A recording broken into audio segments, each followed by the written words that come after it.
ठीक है बेटा, आज हम स्टार्ट करने वाले हैं पॉलिनोमियल में हमारा लास्ट आइडेंटिटी के बेस पे कुछ questions. Very very very important identity बेटा। उस आइडेंटिटी का नाम है आइडेंटिटी नंबर 8। आइडेंटिटी क्या कहती है, बहुत ध्यान से समझना बेटा। X cube plus y cube plus z cube minus 3xyz, इसका जो एक्सपेंशन होता है ना, मतलब इसके ये एक पॉलिनोमियल है कैसा भी, इसके आप वैसे ये पॉलिनोमियल नहीं कहलाएगा बेटा, ये एक एक्सप्रेशन कहलाएगी, क्योंकि पॉलिनोमियल हमेशा एक सिंगल वेरिएबल में चलता है, लेकिन यहाँ तो 3 अलग अलग वेरिएबल हैं, तो एक इसको एक्सप्रेशन मान लो। ओके, तो इस एक्सप्रेशन के बेटा फैक्टर्स जो होते हैं ना, वो होते हैं X plus Y plus Z, फिर bracket start, X square plus Y square plus Z square minus x Y minus Y Z and minus Z x. ठीक है बेटा, ये मेरी है आइडेंटिटी नंबर 8। ठीक है, अब यहाँ पे मालूम है, इसमें हम अगर देखें इस एक्सप्रेशन में, तो यहाँ पे एक बहुत मज़ेदार वाली चीज़ हमें दिखाई दे रही है। क्या सर? कि ये जो एक्स वाई जेड है ना, यहाँ पे 3 अलग अलग क्यूब गिवन है आपको। फिर से समझो, यहाँ पे ए बी सी मतलब 3 टर्म है, तीनों किसी परफेक्ट क्यूब के में आपको गिवन होंगे, 3 क्यूब। हाँ, तो इस आइडेंटिटी की यही पहचान है कि जहाँ भी आपको 3 परफेक्ट क्यूब दिख जाएं तो समझ लेना कि आइडेंटिटी नंबर 8 लग रही है। अब आप कहोगे सर इसके बेसिस पे कुछ क्वेश्चंस कराइए तब हमें समझ में आए। चलो क्वेश्चन करते हैं। क्वेश्चन नंबर 11 है हमारा। ठीक है बेटा, ये हमारे पास एक पॉलिनोमियल गिवन है। कितने वेरिएबल में है? तो 3 अलग अलग वेरिएबल हैं, एक्स वाई और जेड। अब हमें इसको फैक्टराइज करना है। अब आप सोचोगे यार कि यहाँ पे 3 अलग अलग क्यूब दे रखे हैं, तो इससे रिलेटेड तो खाली एक ही आइडेंटिटी है। एक बार लिख लेते हैं फिर से, A cube plus B cube plus C cube minus 3 X Y Z कौन से होंगे? ये ए बी सी। ये ए बी सी कौन होंगे? ये ब्रैकेट के अंदर वाली वैल्यू।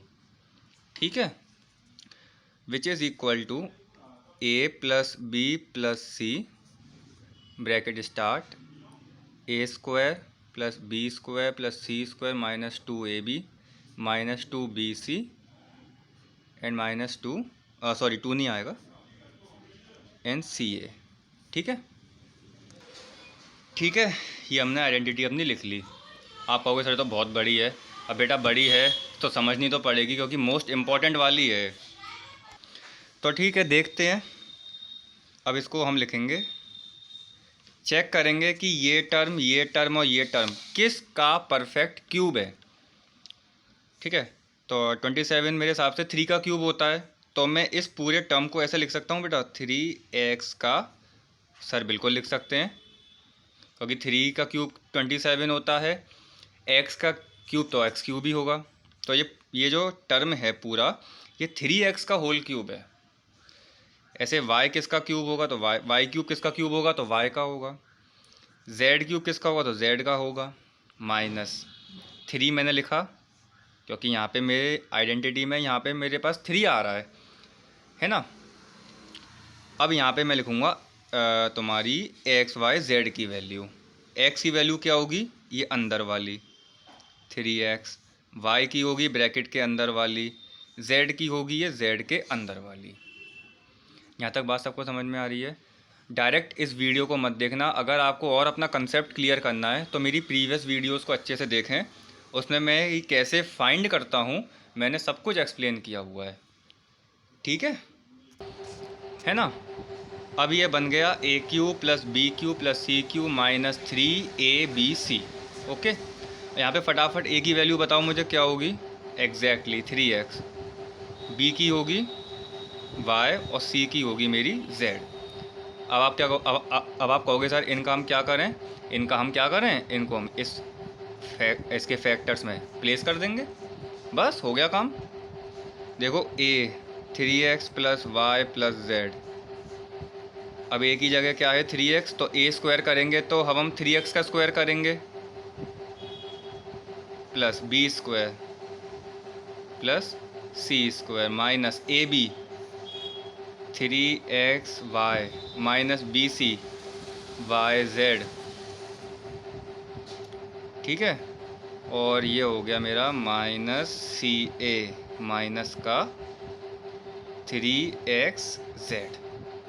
अब आप इसके स्क्वायर ओपन करके वैल्यू लिख सकते हो, जैसे 3x plus Y plus Z, 3x का स्क्वायर हो जाएगा 9x square plus Y square plus Z square minus 3xy minus Y z minus 3xz, ठीक है। यहाँ तक बात सबको समझ में आई क्वेश्चन की। मतलब सबसे इम्पोर्टेंट हमें मतलब मालूम है इसमें ऐसे क्वेश्चंस में सबसे इम्पोर्टेंट चीज़ क्या है कि ये टर्म किसके परफेक्ट क्यूब हैं, कौन से ऐसे वैल्यू के परफेक्ट क्यूब हैं, वो हमें फाइंड करना सबसे इम्पोर्टेंट है और वो हमें आना चाहिए, ठीक है। क्लियर है वाला क्वेश्चन सबको? और जिसमें 3 क्यूब वाली कंडीशन दिख जाएगी, हम आंख बंद करके समझ जाएंगे कि ये वाली आइडेंटिटी यहाँ पे बड़ी सी लग रही है, ठीक है। अब हम करेंगे क्वेश्चन नंबर 12, ठीक है। तो क्वेश्चन नंबर 12 में हमें ये दे रखा है और हमें वेरीफाई करना है कि ये जो LHS वाली वैल्यू है ना, ये इसके बराबर है, किसको हम क्या कहते हैं, इक्वल टू के सीधे हाथ वाली वैल्यू को RHS, ठीक है। तो हम इसमें प्रूफ कैसे करें, थोड़ा दिमाग लगाओ। ऐसा करें, RHS लेके चलते हैं, पहले इसको लेके चलते हैं और इसको हम प्रूफ करके ला देंगे ये वाली वैल्यू के बराबर, ठीक है। तो ऐसा करते हैं, एक काम करते हैं, पहले तो इसकी आइडेंटिटी लिख लेते हैं कि ये इसका जो फैक्टर्स हैं इसके, ये किसके बराबर होते हैं। हमने पढ़ा है आइडेंटिटी नंबर 8 में, तो x3, ठीक है, ये एक्सपेंशन होता है इसका, इस आइडेंटिटी का। तो RHS लेके चलते हैं हम, इसमें RHS हम लेके चलते हैं, ठीक है। तो RHS को लेके चलते हैं हम। RHS की वैल्यू क्या गिवन है हमारे पास, x plus Y plus z x square plus Y square plus Z square minus x Y minus Y z minus Z x, ठीक है। अब मैं इसमें क्या करने वाला हूँ, मैं इसमें 1/2 से मल्टीप्लाई, मतलब 2 से मल्टीप्लाई और 2 से डिवाइड करने वाला हूँ मैं, ठीक है, अपनी सुविधा के लिए। अब आप कहोगे क्यों करोगे सर, क्योंकि अपनी सुविधा के लिए, मुझे यहाँ पे 2 चाहिए ना, इसलिए। तो मैं यहाँ पे एक लिख देता हूँ, multiply and divide by 2 we get, ठीक है, 2 से मल्टीप्लाई 2 से डिवाइड करते हैं तो 1/2 x plus Y plus z, और 2 को हम यहाँ लिख लेते हैं। कोई दिक्कत वाली बात है क्या? कोई दिक्कत वाली बात नहीं, कहीं भी लिख लो,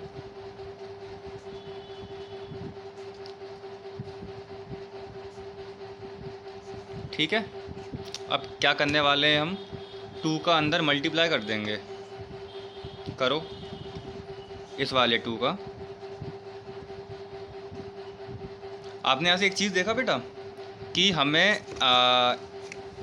इतना पार्ट तो सेम मिल गया, नहीं मिल गया 2 से डिवाइड करके। अब अगर 2 का अंदर मल्टीप्लाई करेंगे तो हमें ये भी मिल जाएगा। चलो चेक करते हैं।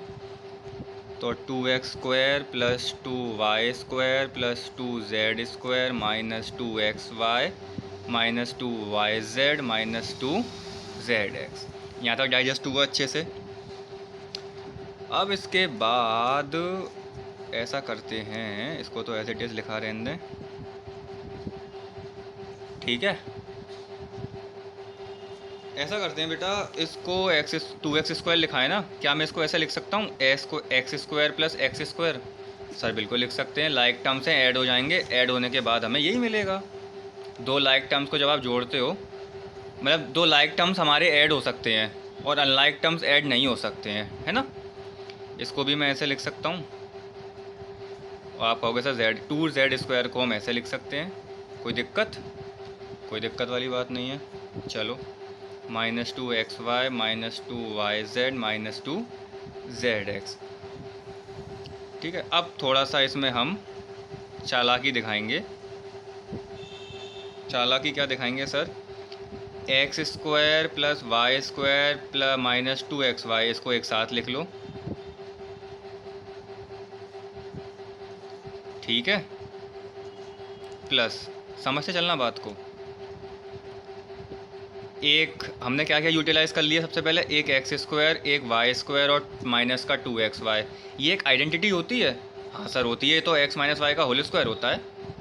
ठीक है, अब आपके माइंड में एक बात क्लिक करी कि यार अब समझ में आया। अब मैं ये वाला, जैसे मेरे पास x² बचा है तो मैं x² ले लूँगा, एक z² ले लूँगा और 2 माइनस का 2xz ले लूँगा। तो भाई ये भी मेरे पास x - z का होल स्क्वायर आया। बन गया नहीं बन गया? क्या क्या बचा वो भी लिख लो। एक y² बचा है, y² plus I think z² ना, z² - 2yz। अरे वाह, ये तो मज़ा आ गया सर, तो हमारे पास RHS बन गया। ये बन गया मेरे पास x - y², ये बन गया मेरे पास x - z का होल स्क्वायर, और ये बन गया मेरे पास y - z का होल स्क्वायर। ये RHS प्रूव हो गया, हेंस प्रूफ। समझ में आया? बहुत अच्छा वाला क्वेश्चन है। क्या हुआ एक बार फिर से समझ लेते हैं कि हमारे को ये वेरीफाई करना है कि इसकी वैल्यू इसके बराबर हो सकती है या नहीं। चलो वेरीफाई करेंगे। यहाँ से मुझे एक चीज़ दिखी है LHS से कि यार ये तो एक आइडेंटिटी होती है। मैंने फटाफट ये वाली आइडेंटिटी लिख ली। अब मैंने RHS को पकड़ लिया बेटा। किसको पकड़ लिया? राइट हैंड साइड को मैंने पकड़ के चला, और उसमें मैंने देखा कि यार मुझे 2 चाहिए यहाँ पे। तो 2 कैसे आ सकता है? डिवाइड करके और मल्टीप्लाई करके। देखो, आप अगर 2 से या किसी भी नंबर से डिवाइड कर रहे हो अपनी तरफ से, तो उसी सेम नंबर से ऊपर मल्टीप्लाई भी करो न्यूमरेटर में। ये रूल है। क्यों है? क्योंकि यहाँ तो हमारे पास कोई वैल्यू नहीं थी ना, सिर्फ 1 था। तो अगर 2 हम यहाँ पे लिख देंगे तो भाई वो चीज़ गलत हो जाएगी। जितना हम मल्टीप्लाई करते हैं और जितना हम डिवाइड करते हैं उतना ही हम न्यूमरेटर में मल्टीप्लाई करते हैं। ठीक है, अब बस अब क्या बचा? ये मेरे पास इतना पार्ट तो ऊपर के RHS से मिल रहा था। मैंने यहाँ पे 2 का मल्टीप्लाई कर दिया। ठीक है, 2x² 2y² + 2z² and so on. फिर मैंने एक चालाकी दिखाई कि मैंने 2x² कैसे खोल लिया। फिर और चालाकी क्या दिखाई? मैंने पेयरिंग करके लिख ली। क्यों? मुझे x - y का होल स्क्वायर चाहिए, और मैं जानता हूँ कि x - y का whole square x² + y² - 2xy होता है। सर ये तो आइडेंटिटी होती है। बस उसी तरीके से मैंने इसको सॉल्व कर दिया। क्लियर है? ये सब वेरी इंपॉर्टेंट वाले क्वेश्चंस हैं। क्यों हैं? क्योंकि इसमें हम अपना बहुत ज़्यादा दिमाग लगा रहे हैं, इसलिए। ठीक है, अब चलते हैं आगे क्वेश्चन नंबर 13 पर। चलो बेटा, क्वेश्चन नंबर 13 पे ध्यान देते हैं सब। एक गलती हो गई, यहाँ पे क्यूब आएगा, x³ y³ + z³। ठीक है, देखो हमें अगर x + y + z की वैल्यू 0 गिवन है तो हमें शो करना है कि इसकी वैल्यू इसके बराबर होगी। अब आपके माइंड में तुरंत एक बात क्लिक करेगी कि यार यहाँ तो 3 क्यूब वाली सिस्टम आ गया, और 3 क्यूब के लिए तो एक ही आइडेंटिटी बनती है हमारे पास, है ना? तो वो आइडेंटिटी क्या है? फटाफट लिखो। देखो जितनी बार आइडेंटिटी लिखोगे ना उतनी बार आपको ऑटोमेटिकली याद हो जाएगी, है ना? तो आइडेंटिटी क्या होती है? x³ + y³ + z³ - 3xyz = x + y + z। जैसे मुझे याद है वैसे ही आपको याद होनी चाहिए बेटा। x² + y² + z² - xy - yz - zx। zx लिख लो या xz लिख लो, एक ही बात है। ठीक है, ये हमारी आइडेंटिटी होती है। अब सुनना बहुत ध्यान से सुनना बेटा। यहाँ पे ब्रैकेट लगा दो। ठीक है, अब आपको क्वेश्चन में क्या कह रहा है? अगर इसकी वैल्यू 0 गिवन है, मतलब x + y + z की वैल्यू 0 है, और अच्छा मुझे फटाफट बताओगे कि x, y और z क्या होते हैं? हाँ बिल्कुल, तो x, y और z होते हैं कि सर ये जो क्यूब दे रखा है ना, ये किस नंबर का क्यूब है, कौन से नंबर का क्यूब है? तो वो नंबर कहलाता है एक्स, ऐसे ही इसमें कहलाता है वो वाई, और इसमें कहलाता है वो जेड। अगर उनको जोड़ने पर, उन तीनों नंबर्स को जोड़ने पर 0 आती है वैल्यू, तो हम कह देंगे कि इसकी वैल्यू इसके बराबर है। कैसे? सुनना ध्यान से। क्वेश्चन में मुझे गिवन है x plus Y plus z equal to 0, तो क्या मैं इसकी वैल्यू को यहाँ पे 0 लिख सकता हूँ? बिल्कुल लिख सकते हैं सर। और सर हम ये भी जानते हैं कि 0 में किसी भी नंबर का मल्टीप्लाई करो तो आंसर 0 ही आता है भाई, है ना? तो ठीक है, यहाँ पे हम 0 पुट करते हैं।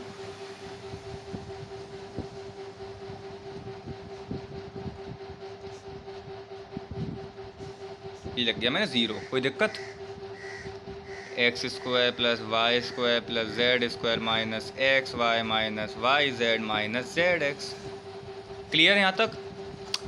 अब 0 में इसका मल्टीप्लाई करोगे तो यही मिलेगा कि 0 मिलेगा? सर 0 मिलेगा, 0 लिख दिया। अच्छा, यहाँ पे 1 लिखा होता तो सर यही आता, 1 में किसी भी नंबर का मल्टीप्लाई करो वही नंबर आता है। ये यहाँ तक सबको बात क्लियर होगी? तो x cube plus y cube plus z cube minus 3x Y z, इसकी वैल्यू 0 आ गई।